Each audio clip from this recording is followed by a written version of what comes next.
Umfowabo uthi lona wesifazane utholwe ngumyeni wakhe ehlathini ngesikhathi bethungatha amalungu omndeni anyamalele. Bathi nakuba kubuhlungu babonga ukuthola ithambo lakhe.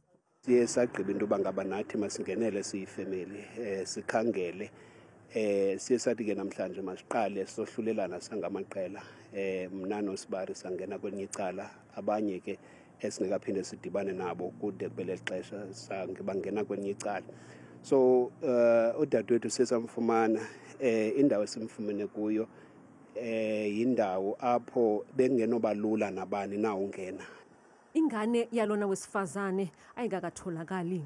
First thing kuthi ndoba ngaba kuqale sifumane umzimba womntwanakhe ukubheka phambili and ke ngoku sicela i-assistant ku-government because sisene-questions ezininzi engqondweni yethu ndoba ngaba bekwenzekeni before.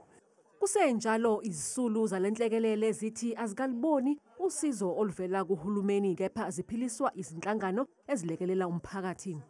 Uhulumeni wethu akasiphina amanzi lawo kuba mhlambi kuthiwe siyasela ke mhlambi ngoba kusela sagqibela sizophiwa yenye imoto apha asuka kuthiwe mhlambi nali itanki lisuka mhlambi kukhansila asikalifumani.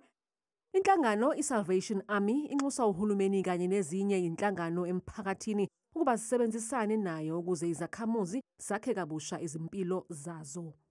The Salvation Army usually goes to the intervention. We do have an emergency fund that we try to support with basic needs, and we are here supporting with food.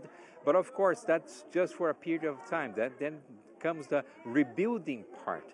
So actually, we have to partner with other groups, other churches, with government to see what we can do to support that process as well.